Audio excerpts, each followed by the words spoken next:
Okay, a very good afternoon to you all. It's a beautiful day, and we are so excited to be having this webinar happening today. This is the pre-launch webinar for We Took the Risk, an anthology done by 13 different women from different professions, different backgrounds, sharing with us the value of risk-taking and why women should embrace it as a strategy for growth and success. This webinar is brought to us by Zion Pearl Publishers, the organization behind the She Leads project, which is currently handling the We Took the Risk project. And we are so excited to have you all join in. We have the privilege today of having 2 of the 13 co-authors of the book, We Took the Risk. And we'll be privileged to hear from them, sharing with us their stories on risk-taking and matters related to the same. So we are very honored to have you two, Priscilla Kerebi and Debbie Hassan. It's going to be an exciting conversation. So today, even as we embark into our conversation of the day, I would like the 2 of you, beginning with Priscilla, to just go ahead and tell us something about yourself. Karibu sana, Priscilla. Thank you very much, Dottie.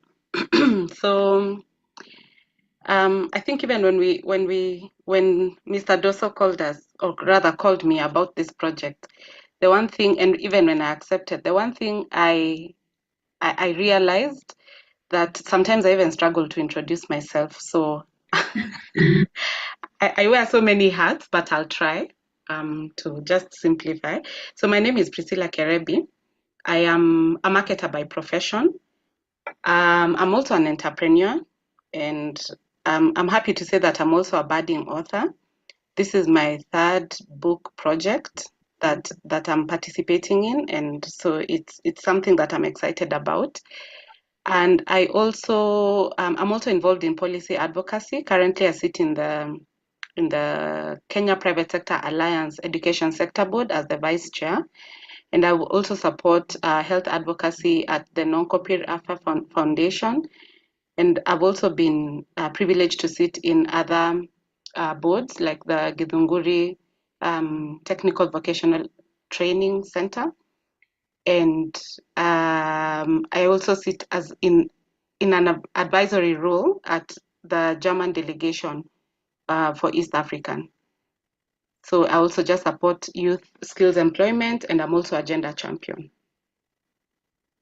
That's it about me for now.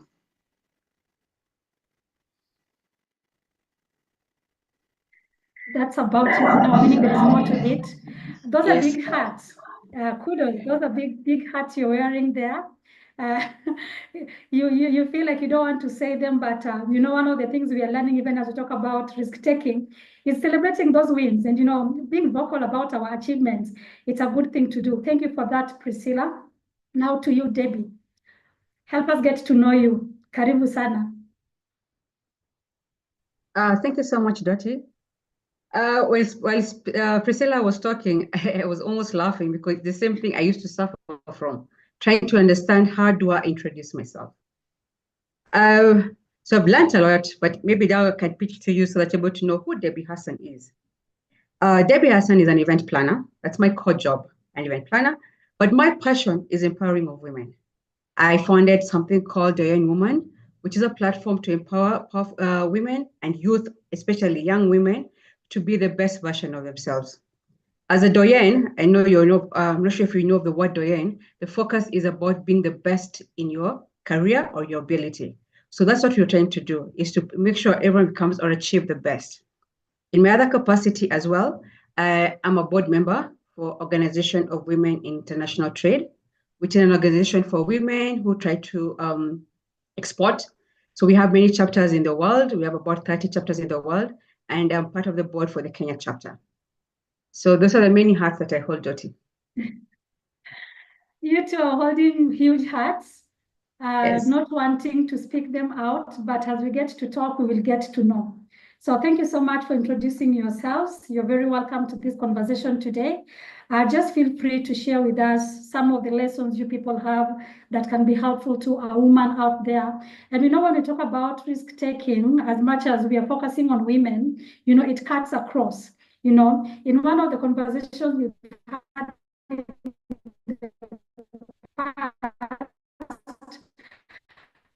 one of the ladies was saying it is believed that women fear taking risks, but we also have who just fall. We are targeting women, but we are also reaching out to the men. And therefore, I want to appreciate all the men joining us today. Thank you for supporting us and thank you for being part of this conversation. Now, Priscilla, what does risk taking mean to you?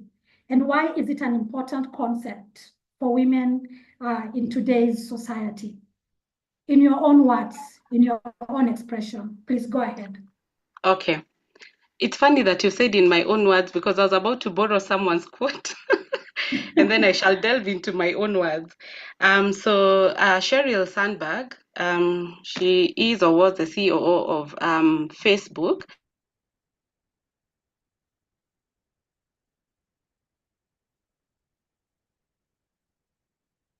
And did we lose you? Or you lost me? Yes, we lost her. Debbie, are you there? Time and then do the thing. Maybe Debbie, as we wait for her to get back, you can maybe just go ahead and also tell us what you think of the same point. Why is risk taking something that we should consider even in this society concerning women? I think risk-taking embodies a spirit of courage. You have faith, courage, and faith. I think you have courage to do what needs to be done, and faith that will work out to your best of your ability. So risk-taking, in a sense, means basically you're willing to try to be a better person or to do a good thing or to do a thing, and you have the faith that it will work out. It might not work out, but you have the faith. So you take that risk. You have the courage and the faith to do it. So in my word, I think that is what it embodies about risk taking. You must have the courage to do it without knowing the consequence or what the effect is, but you have the faith that you're going to achieve what you need to achieve.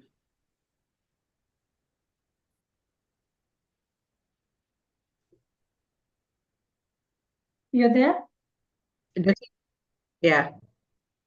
Is it okay? So it's about courage. You're saying risk taking is about courage and faith. Yes. As much as there are possible two ways of outcomes from it, but then you still are willing to take a step and try. Are there Yes. incidences or experiences in your life where you took something you consider a serious risk? How did it go? What was the outcome of it? And what lessons can we learn from it? Oh, the many things. I have done many things, as I mentioned. Maybe once people get the book, they're able to know about it. But I think one of the best or one of the risk taking that I took was to start my own company in regards to the Doyen woman, as I mentioned earlier. That took a lot of courage because I have never run a company by myself. I don't even know how to do it. I've been a bank manager. I've been a general manager for many organizations, but doing as an entrepreneur, it was the first time I'd done it. So I decided to take a trip. And the only reason why I did it is because I felt there was a need of people to tell their story. Most of the time that what we've lived in is that you always feel pressure to live in people's capacity or capabilities. But sometimes you just need to take the faith yourself. So I need to create a space where we're able to talk to each other and be honest about so many things. And that's the only reason why I started the Doyen one. So my faith or my risk taking was to start a company that had no, actually, I think I was employed at that time, and I was able to take time off from work for me to start this particular business. But I was lucky because I was able to be assisted by my friends. Even my boss at that time was part of the process, was willing to guide and share. And most of the people I know don't have that capacity.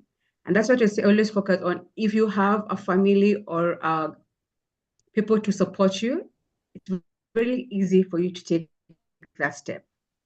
I walked away from a banking job to come and do a different. I moved careers. I used to be a banker. I went now to events planning, and I love events planning. Now I went move to and also I opened my own business where we're able now to train or create a platform for women. So for me, I say the joy of doing all that, it created some sense of peace and joy in my life. I was able to control my world or my life as it is. And it was very scary at the moment because first, you need funds for it, you need a lot of connections. Everyone has an opinion in you and you get confused because there's a lot of noises coming through. But you're able to figure out, you need to figure out where you want to go or what do you want to do. And I think some of the time that's the process of what you need to change. You need to understand what needs to be done or what needs to be happen, and to have as well, like getting back to getting the courage and the faith to do it. Otherwise, you will always be afraid and will never start anything. You'll always live in fear. And like, yes, I have this. I know many people have ideas, but it's very hard for somebody to just start on the idea. So I think for me, that's one of the lessons I learned. I learned how to take courage and go what I want. I also learned that I needed to have people around me to support me. When I have no faith in myself, they're able to encourage me. Or when I'm stuck somewhere, they're able to assist as well. Sometimes doing it alone can be very depressing. But if you're able to have a family around you or people support you around you, it really helps.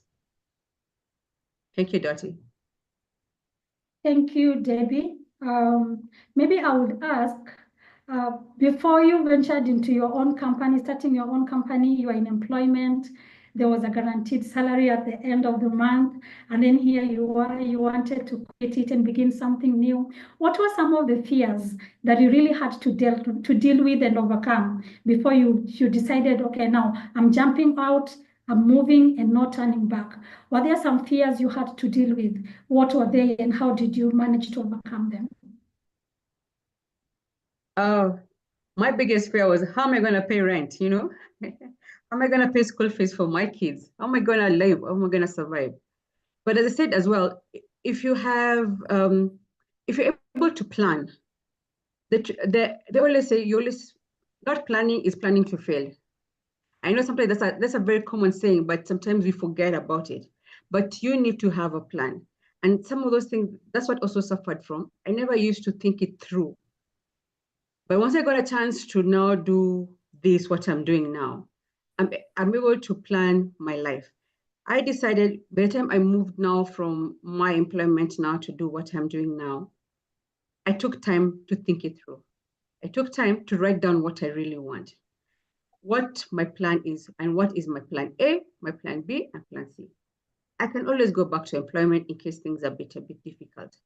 But also, that is one of my last option that is available. I have 5 options before that. And I put in all the time.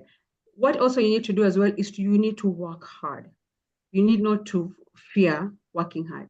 When you're an entrepreneur, there is no an 8 to 5. That's the hardest thing I've learned. You have to work, not when you feel like, it's because it has to be done. You have to do the proposals, you have to go meet people, you have to meet all these things.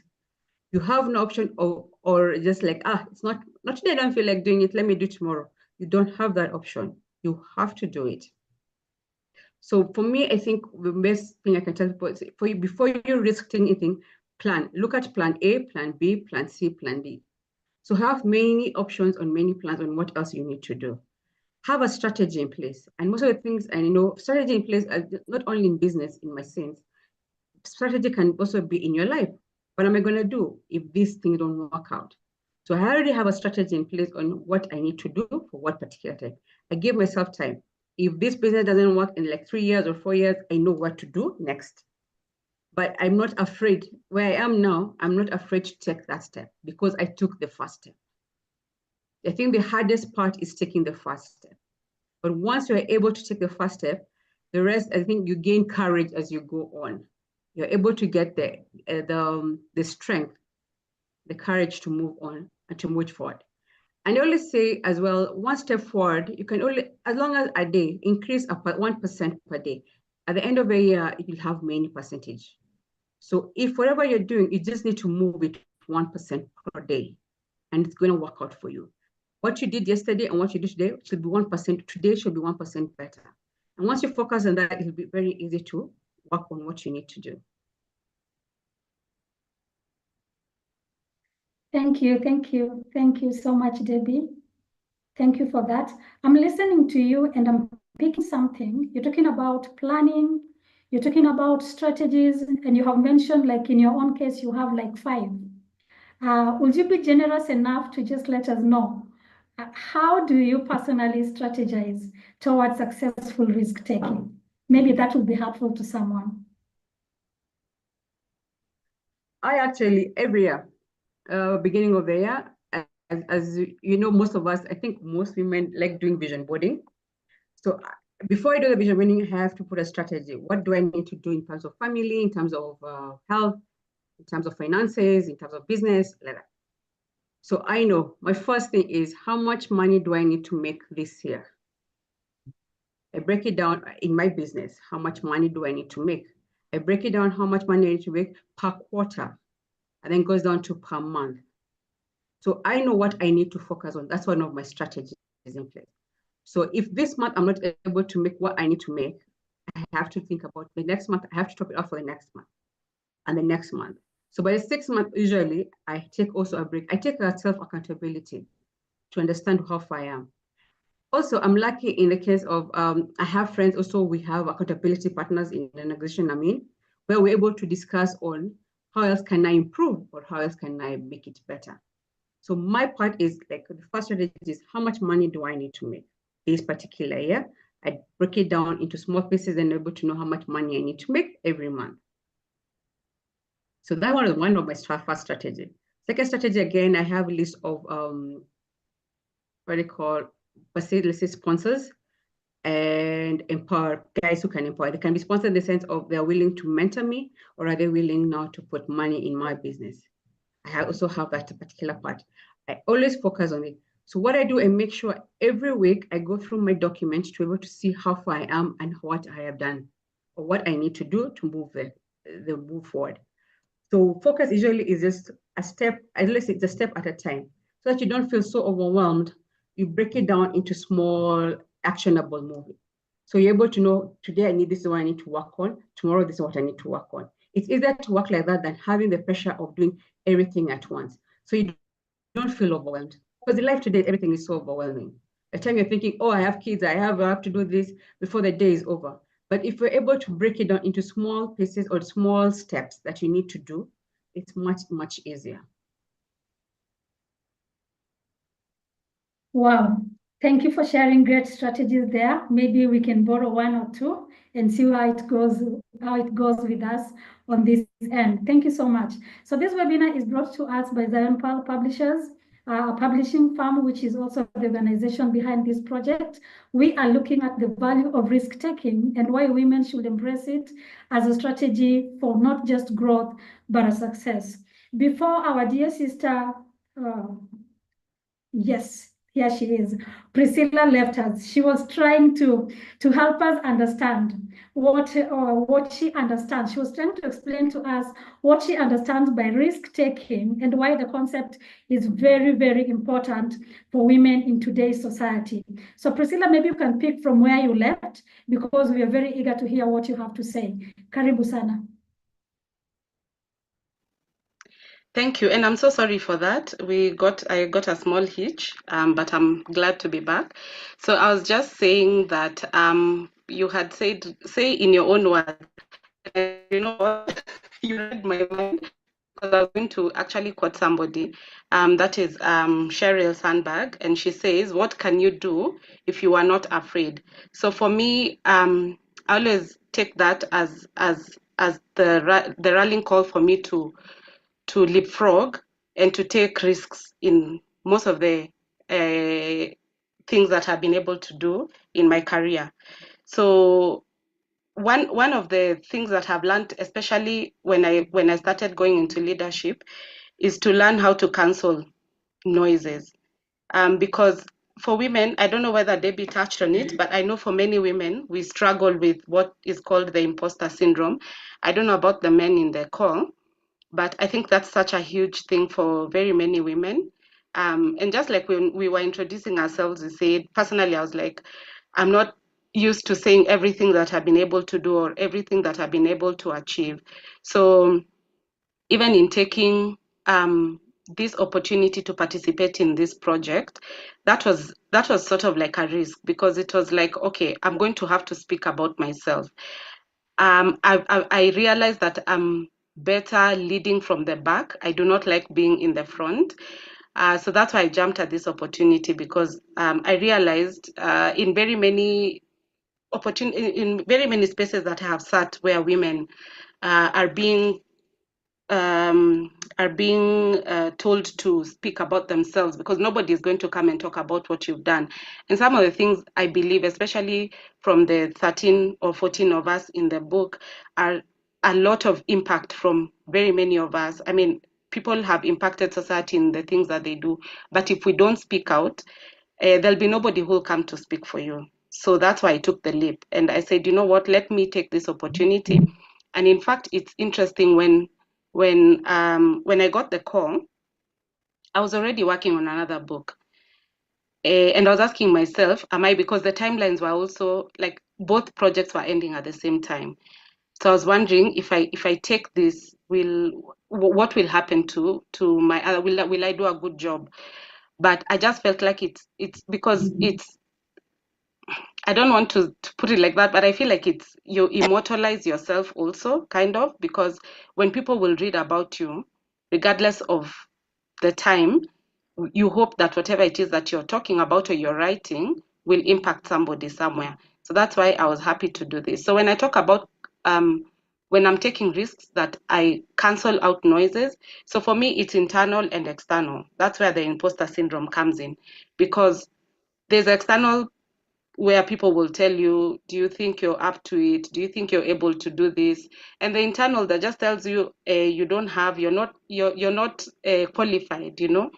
So, but I think we must learn how to just cancel those noises, and take the opportunities that come along.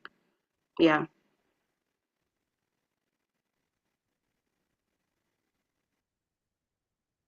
Okay, thank you so much, Priscilla, for that.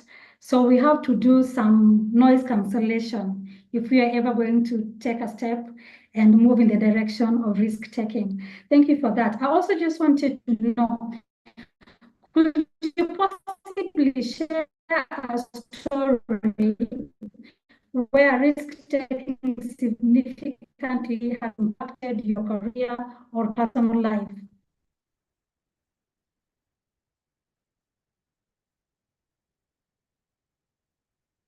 You're muted. Sorry, please repeat that. I think there was some, I didn't quite hear the question.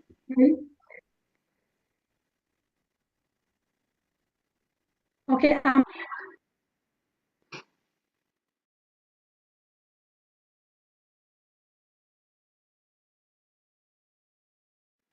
Debbie, did you hear the question as we wait for her to come back? I think I get what she was asking how risk-taking has been in your life and has it affected your career progression? Okay. So, so for me, first of all, I think I have a very interesting professional life. So I started off in a family business, and along the way, I decided to also just start something additionally to what I was already doing in the family business.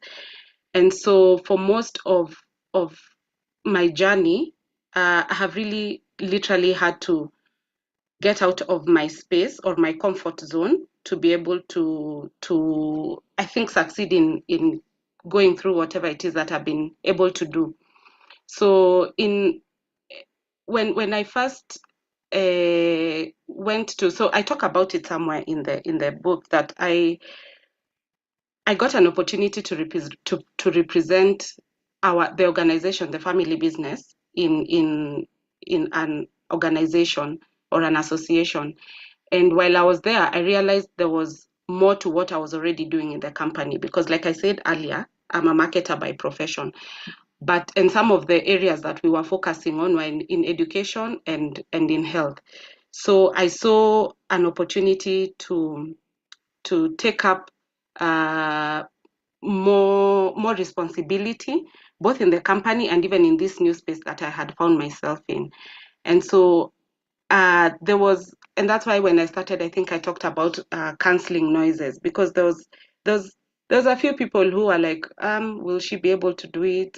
Why is she taking up this space that she has no experience in, or maybe they felt I wasn't qualified in. But I think that also made me want to, okay, maybe just to prove them wrong. But I had to now also improve, like get more experience and knowledge in this particular space that I found myself in. So I had to go to school for it. I had to throw myself in the deep end, literally, so that I can be able to not to prove them right, you know. So that's what I needed to do. So when I look at my journey, especially in this space that I really enjoy right now, because it's more to do with youth empowerment and skills development, I realized that if I just sat back and accepted being questioned about my ability, I would not be where I am today. And so I think that's just one of the ways that I just decided for growth. I needed to just ignore what people were saying.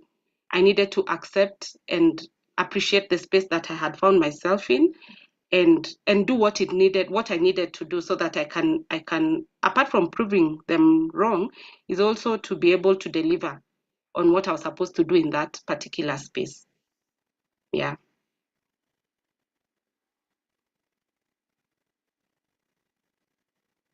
Dottie, you're muted.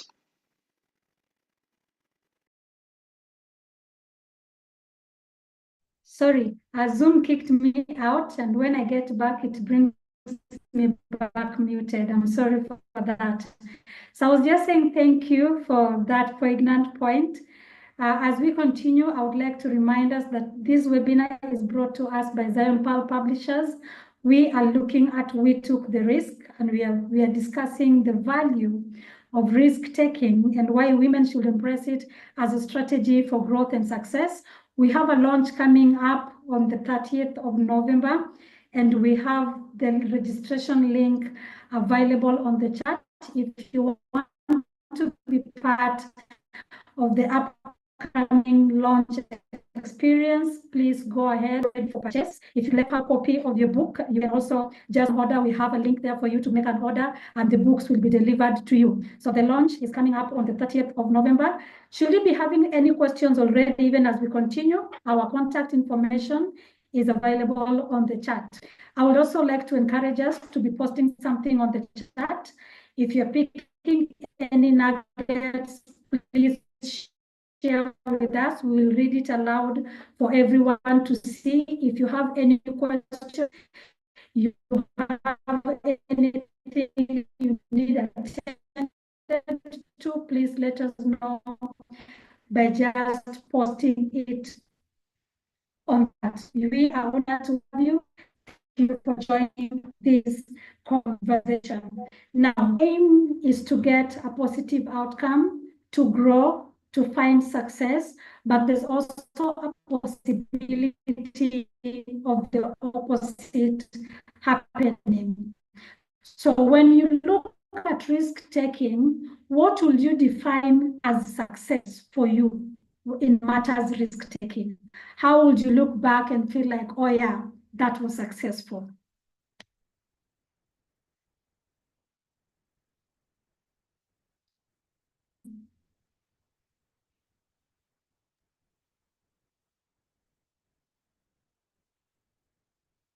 I think for you to define something is successful is just you doing it. I know we like results immediately, but sometimes it's impossible to have results. But just having the chance or the courage to just start something, that already is a success in my opinion. Just sitting down and doing the book, me and Priscilla can actually attest to that. Just doing the book was a testament to us how we're taking the risk. It's just starting that business, just doing that one thing that you wanted to do, that is worth it. It doesn't have to result in a perfect way, but you just doing it makes so much difference. What do you think, Priscilla? Yeah, I think that's very profound, because for a lot of people, we think success is we look at success as the end project, or the end product of this process that somebody has undertaken, either it's a project or whatever it is. But I think success, like you've said, is just the ability to start something, and also to just have faith in the process. A lot of people, I think a lot of successful people, genuinely successful people, will tell you the number of times they failed before they got to where they are now. So a lot of successful people we admire, if you sit down with them, and I've had the privilege to meet a few, and they tell you their stories, you look at somebody and you're like, what do you mean? Because it's not what we see now, but it is what they've had to go through to get to where they've gotten through. So for me, I feel like one of the things we should never be afraid of is to fail. I know sometimes when we talk like that, and when the reality is there, failing comes with a lot of disappointment. And I think some of the ways you can be able to still see your way through, even when you're having the challenges, or when the failure comes or the obstacles are there, is now you just learn how to grow, to become more resilient. You're more tenacious, because if you stop, then you'll never know if whatever it is you're doing was going to be a success or not. And of course, when you realize that you're not going anywhere, then you cut your losses and pick up. If it's a project, pick up the next project, or whatever it is that you're doing. But you have to start. You'll never know if you don't start. Maybe I just add to that. Doctors, remember I mentioned about having faith. Doing the courage is to start, and actually, but the faith is to keep you going. Because sometimes what you envision is not what is actually on ground. But having the faith that it will all work out in the end is where you stand, where makes a difference in your life between you and the rest of people who are going to be successful. Having the faith that despite it being difficult, you know where you're going. It's very important. So it's worth the risk.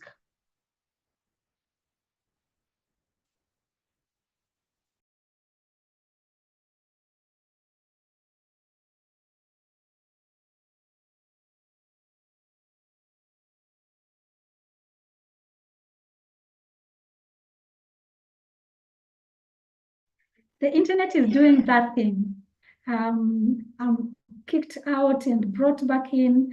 I'm so sorry for that. Should this happen, we can just pick it from anywhere and keep the conversation going on, because I'm seeing this is happening so repeatedly.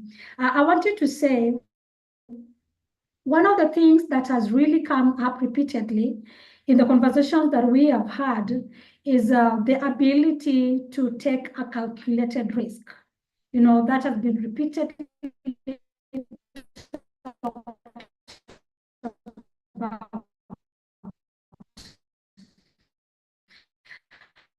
I would have loved to hear your perspectives on the same. How would one assess one taking, especially in matters? What piece of advice would you give to someone who is planning to take a race matters career when we and Yeah. if you have something to go ahead. So for me, I feel like taking calculated risk. What does that really mean? Because I think sometimes we look at that from different, like from where you are at that point in your life, or whatever it is you're doing. So depending on what you're talking about when you mean calculated risks, because sometimes I feel like if you talk about taking calculated risks, then you may not really be open to taking the dive, because of course it's important to be careful when you're taking risks, so that if, say, for example, you're going to borrow money for your business, you're not going to take a risk. You're not going to take money that may, because sometimes this has happened, and of course I'm sure that was not the intention of these business people who had borrowed that money. But if you're going to take money for your business, you might take a risk by putting collateral. I mean, the collateral you use will probably be your house. So that's what I'm saying. I think when we look at calculated risks, and I think it's a good thing that you put us together with Darby, because she's in business. Sometimes when I feel like, depending on where you're at, if you're in employment, the kind of risks you'll take will be different from when you're in business. So if you're an entrepreneur, you look at risks differently from, I think, if you were employed. That would be my take. So when we are talking about calculated risk, now you look at what you're willing to lose in the process. And then, of course, you also, when you're doing your projections, you're also projecting for whatever it is that you're getting into to be successful. But if that doesn't, what are you willing to lose in the process? That's how I'd answer that question. For me, Priscilla, I think what you started with, I don't know why Okay, people say thank you. calculated So risk. what are you willing to lose? Debbie? I'm willing to lose everything. I put my all in Yes, it. Debbie, go ahead. I'm saying, for me, I'm willing to lose a lot because I'm willing to do what I needs to be done. But as I guess I understand what Priscilla is saying as well. But in my opinion as well, what is calculated? Calculated is those, I think, the words we usually use, but that don't have so much sense, because a risk is a risk. Is it calculated or uncalculated? It's still a risk. So who defines what's calculated risk?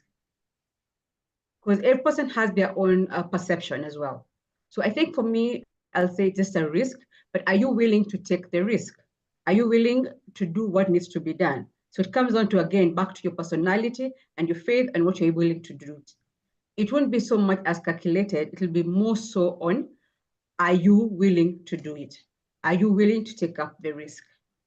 Because sometimes, even if you're claiming it's calculated, sometimes things go wrong. So it ends up maybe not calculated. The economy might change in a minute. You bought a whole container of something and now it's stuck at the port. What do? You put the places in. So for me, I think I won't say it's a calculated risk, but I'll just focus on the word risk. So let's just ask ourselves, is it worth the risk, basically? Is it worth me to take up this particular challenge? Is it worth for me to pursue this certain dream? Is it worth it? If it's worth, then you're willing to do it. Okay, so today I'm getting a very different perspective on this term, calculated risks. And this is getting interesting. What advice would you ladies give to an overly calculative potential risk taker, overly calculative? Because we've had others feel like it is important to plan, to calculate the possible loss, to see if you can withstand it. What are you ready to lose? How will that affect your life and things like that. But today I'm getting the other side of it. Are you willing to lose something to get something? So what piece of advice would you give to an overly calculative potential risk taker? Priscilla. I will ask you I'll answer your question with a question. Yes. How far are you willing to push your boundaries? How far are you willing to go?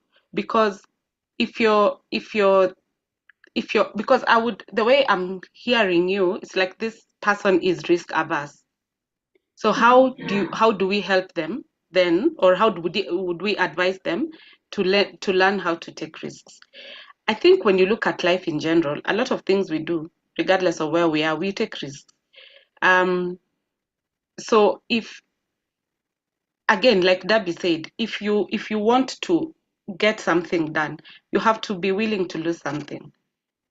So that in the end process, if you don't achieve what you wanted, at least you had a plan. It's not like, and I think what we are saying is that you're not getting into things without a plan. You have a plan. but it doesn't go the way you had planned. So maybe that's where now we talk about plan C, plan B, plan, like if this doesn't happen, how do I recover?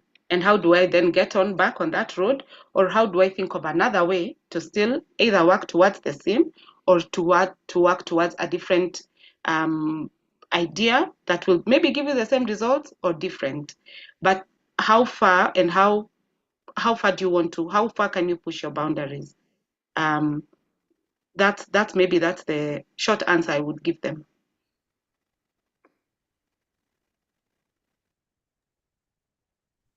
I agree, Priscilla. Debbie, It's what would how you say? actually I'm in agreement with Priscilla on how far you can push your boundaries. Um, for somebody who's risk averse, I think maybe if you're not willing to push past what you're used to or what you know, then you're not able to do a lot of things. You'll always live in fear. And what happens is when you live in fear, you don't move forward. You'll always be stuck in the same place. If you're in employment, if you don't move forward, you're stuck in the same position for 20, 30 years. But in all cases, what's the point of that? Are you really living? What are you really doing? You have to change your perception about risk. Risk does not mean it has to be a big risk. Like no, you don't have to change all your life or anything like that. But even the small, tedious, what you say, small steps that you take, they might be risky for you, but you get the courage to do it. Look at if you're going to change, you're in the same job, you want to change employers. Are you willing to take that risk? Are you willing to move employers? You're risk averse, you can do all the spreadsheets you want, all the pros and cons, but sometimes it all comes down to your own decision on how you're willing or what you're willing to change for yourself. So for a risk averse person, I'll ask you, what do you want to change? What do you want to be? From there, now you're able to make a decision on what you need to do to move forward.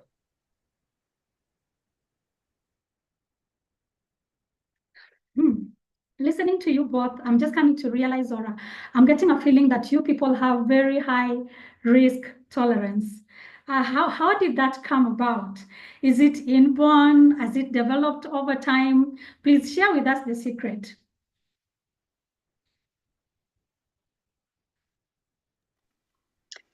For me, I think the environment you're either born into or you find yourself in influences risk taking. Personally, both my parents are entrepreneurs, so have had is it the privilege of seeing the challenges they have overcome, the challenges they have gone through. So maybe that's what influenced me, because it's funny. The other just this year, I don't know about the people in the call, but this year has been a bit tough for people in business. Some people, some maybe not, but for some. So one of the things that so in the year somewhere along the way, I had an opportunity to maybe find myself in a place where I would have been employed. But then and you're broke, but you're like, imagine I can't. I can't. Because so I'm used to taking risks.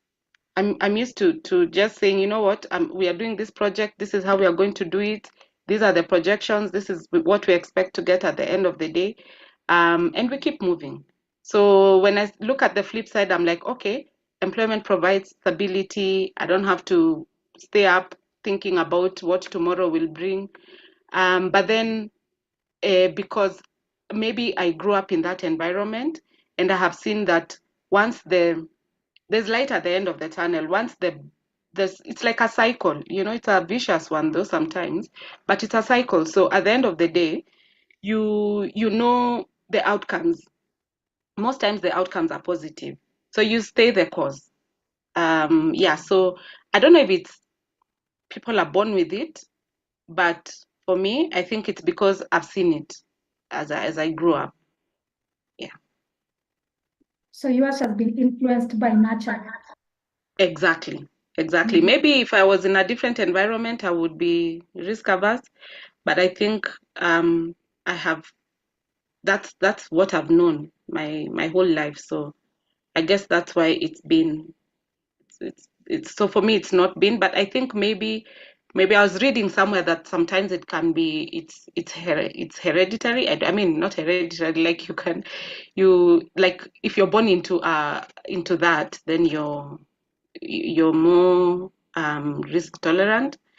But I can't. But for myself, I know it's because of where I've grown up. Yeah. So it's the environment that influenced me. Okay. Thank you for that. I would love to hear what Debbie has to say about harm tolerance. Debbie. So for me, it's a bit different. I think I've learned to be a high risk taker. And I've learned it through people I've interacted with. Before, I used to be very, the few people who are very risk averse, if I might say so. But also, something that Priscilla had mentioned about imposter syndrome that was there before. I used to suffer majorly from it. I was afraid to take so much or to draw attention to myself ever since I was a little girl, because it was not making sense to me. I used to get fear. I used to be afraid to stand in front of people. And then ironically, when I was in high school, I was chosen as a deputy prefect. First, I didn't understand what's wrong with these people. How did they choose me that particular position? But I started learning how to change on how to view myself. And I think for us as people, basically, we need to unlearn a lot of things. We need to unlearn on what we need to do. We need to unlearn so many things until we become the strength or have the strength not to become the best version of ourselves. And that's what I did. I took courses, I took lessons, I took links to learn. I read books to make me more aware of what's going on. Also, I believe because when you end up having more knowledge or able to understand how things are done, it gives you a bit of the courage to try out more things. If you know somebody tried 101 times and then suddenly the 105 times works, you have the faith that even you, whatever you're trying to work on, will work out in the long run. Also, I think having the knowledge, having knowing what you need to do helps. But I think for me, my risk appetite was increased because of the people I hanged out with, which ironically are, because I don't have a lot of female friends, I have a lot of male friends. So I've seen them take risk without fear. And now I picked up on it. I have learned on how to do some of these things without the fear, and I've learned how to take the step forward. I think for me, it was just a learning process. It wasn't about the environment.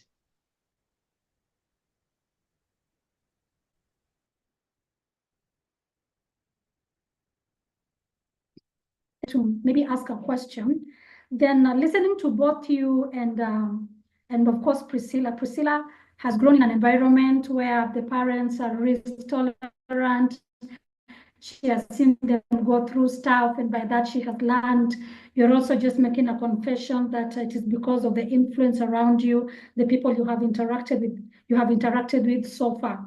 Where then, how would we, or let me put it like this, let us discuss the importance of community, the community around us and the networks around us when it comes to encouraging women to take risks. So how much of exposure should we as women have? Because I've been having a conversation with somebody and I've been really insisting lately that having these conversations, one of the things I'm coming to realize, what makes us different one from another is exposure. How much of this are you exposed to? So I just want us to have a discussion around the importance of our community or our networks when it comes to matters risk taking, and especially in regards to women. What will the two of you say about that?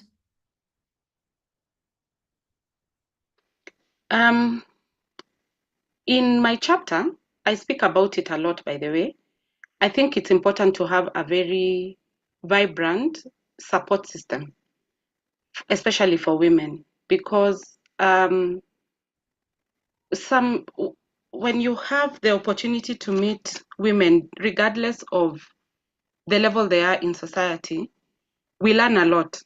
You learn a lot from the mama mboga. You'll see how when they wake up very early in the morning to go for those mbogas, like everything they do,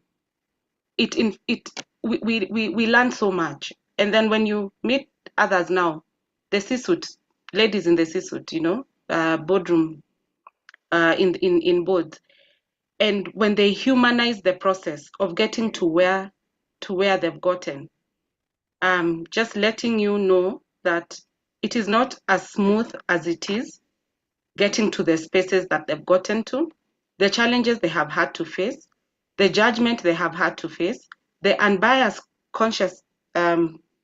unconsciousness from themselves and other people especially. So that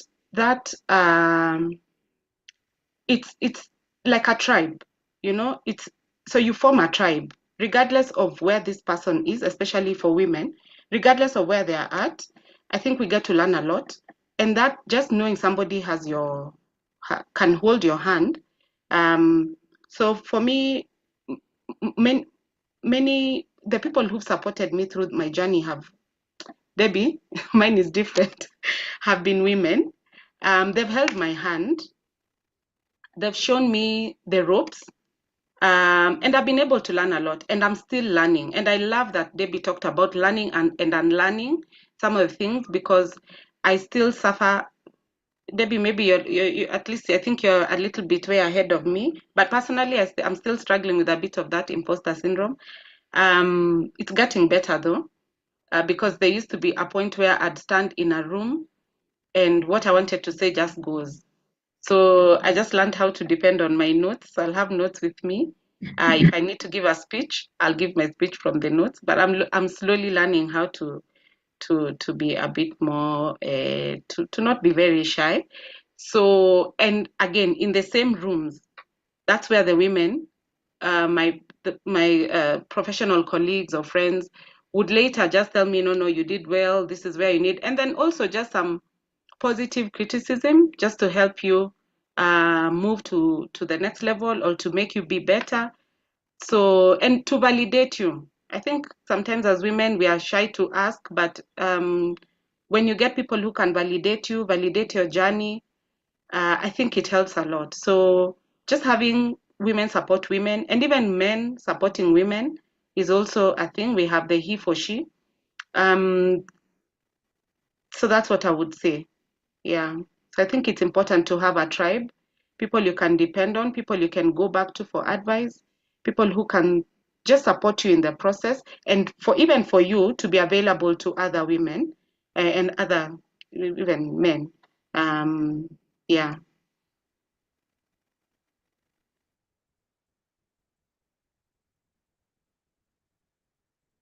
You're saying it's important to have a supportive community, whether it is your immediate family, friends, or just a larger community, but there is need for support. Debbie, do you want to say something about the same? Oh, yes, I agree about the support. You always need people around you to give you the encouragement.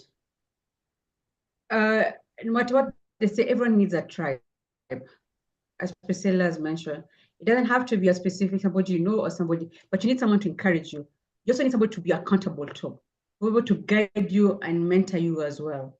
I think it's very important to have somebody who can be able to encourage you and do those things together.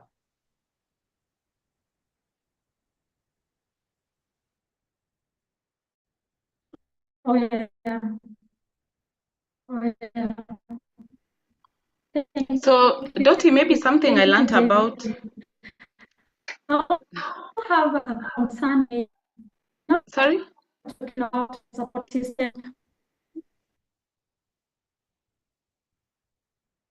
Go ahead.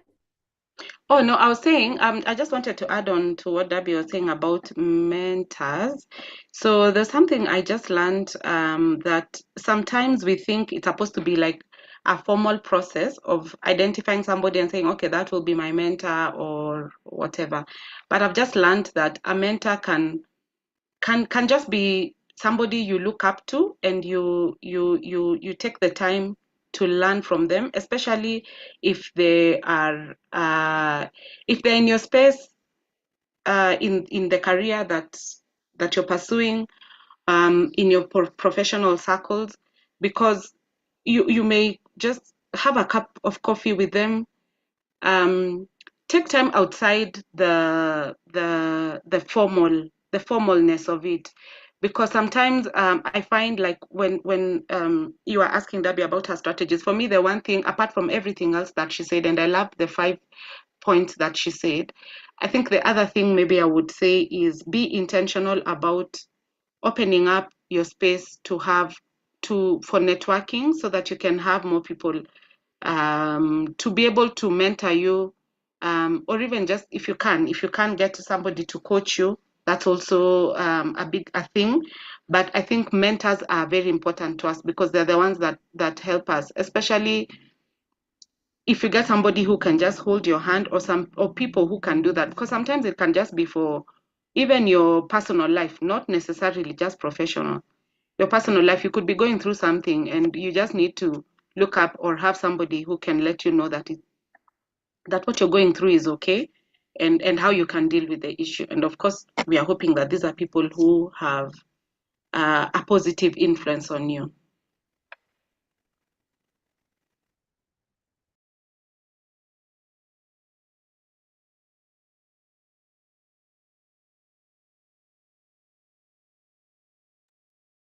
I so agree, Priscilla. Having a mentor really helps. I have several in my life, but I agree. Having people who can guide you and lead you to what you need to do is very critical. Thank you. Dottie has dropped off again. So there was a question, maybe Priscilla can discuss about this. Kerebi asked, do you believe that risks are necessary for growth? Why or why not? Do you have an opinion there? Yeah, of course. I think for any, I want to believe for anyone to grow, whether it is okay, especially professionally. If you don't take risks, I don't see, like you spoke about being promoted at the workplace, for example. I know there's all this. Sometimes you can face some maybe office politics, and there's so much that goes into it. So I think just being able to put yourself out there and showing up is already is already a way that you're already taking risks to show yourself and say, okay, I'd like to take up this opportunity or this position. I think even in business, it's the same thing. If you want to grow, you have to be able to take those risks, and to some extent also maybe be diverse in the things that you're doing, because sometimes if you just stick to one thing, that may not be it, although there are some businesses which are solid when they're just that's the only thing somebody is doing. So even when you want to move from selling 50 whatever to 100, you're taking risks, because now you're going to spend more money to buy extra stock or whatever. So in for us to be able to grow, I think it's important to take risks. I'm not sure. I hope we are not boxing growth into risk, but I feel like you have to. And like you said earlier, risk taking is not big risks only. It's sometimes to somebody else it might look like a small risk, to somebody else it's a big risk, but it's a risk altogether. So I think you need to. I think you need to. What do you think? Yes. Yeah. The risk, regardless of what size of risk it is, you still need to take it. And it's actually part of the growth. You can't grow without doing something. And that doing something, in my opinion, sometimes is the risk. Sometimes you can be comfortable just sitting around and just not doing anything, but actually doing something is a risk, because you don't know the outcome. Going to your boss and asking for a raise is a risk, but you're able to try and do it. Yeah. So that is what I believe what risk is necessary for growth. Dottie, welcome back again.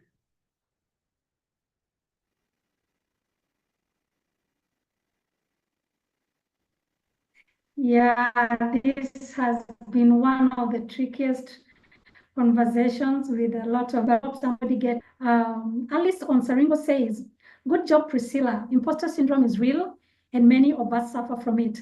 Looking forward to reading the book to learn how you have been able to cancel out those noises that always makes us feel inadequate. Then there was a question, no, there's a comment here. Jackie Jayo, interesting conversations. Debbie Hassan, I like the scenario on the 5-pronged strategy on planning ahead, and Priscilla on canceling the noise. Janet B says, do you believe that risks are necessary for growth? Why or why not? The question goes to both of you. So I think, Priscilla, I've taken note of what we have We've already started. answered that question. Sorry, well, you're aware we answered that question. Okay, it was answered. Okay. Yes. Okay, thank you. Emma says, love how the ladies have different perspectives on certain topics, yet still very insightful when put together. Debbie and Priscilla, good job and congratulations on your book. I think due to the internet challenge, it's away statement, even as we are not like the on and off situation, it interferes much and we are losing much of time through the process. So Debbie, what would be your takeaway for today? For someone who has listened in, leave them with something that probably will carry them to a place where they can confidently, with high tolerance, take up risky, ventures. My takeaway is take that step, take that risk. Don't be afraid. Have courage and faith. God will always guide you in the truth, but have the courage and faith. Just take that step. That's my takeaway. Take that step. Debbie says so. Priscilla. So for me, I would say get out of the comfort zone. Yeah, that's the only way you can be able to take any risk. You have to be comfortable with being uncomfortable.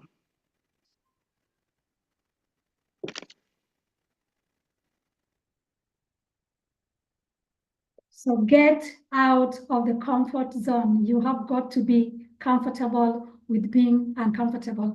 This webinar has a vision behind the project she leads and currently handling the project We Took the Risk. We have been discussing the value of risk taking and the reasons why women should embrace it as a strategy for growth and success. I believe from the life experiences of these two sisters, you have learned something.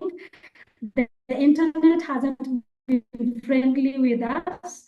There have options now and then, but I know for sure that someone has picked something today that is going to link for the upcoming launch, which is scheduled for the 30th of November. If you want to have an experience just to get to listen to more of these kind of stories, not just from these two, but from 11 others, you may want to register. The link is available on your chat. If you just want a copy of the books are ready. You can pre-order and we shall see to it that the book is delivered to you. Are you having a question? Is there something you'd like to know about us or to know about the project? Our contact details are also available on the chat. With that, I bring us to the close of our conversation today. I want to specially welcome you to the launch on the 30th of November. And with that, I also want to say thank you to every audience that has been part of this conversation. Thank you for joining the call. Thank you for the support. And special thanks to all the men who have joined in to support the ladies. We appreciate you. I also want to say thank you to the Zion Pal team that is working behind the cameras. As much as we have had challenges, they keep bringing me back. I go out, they bring me back. I just want to thank them for the support. And without forgetting the he for she behind the project, Mr. Doso Radido, who is also the founder and director of Zion Pal Publishers. Thank you for this platform. To our two wonderful, awesome panelists, thank you for sharing your lives with us and thank you for attending to our questions. We appreciate you. We are looking forward to more engagements in the future. And above all, we are looking forward to seeing you at the launch. Asanteni sana and do have a good evening. My name is Dottie. I've had the privilege to be our moderator for this session and it has been a joy interacting with you. Good evening and you can leave at your pleasure. Thank Bye. you. Thank you so much. Thanks. Bye. Bye.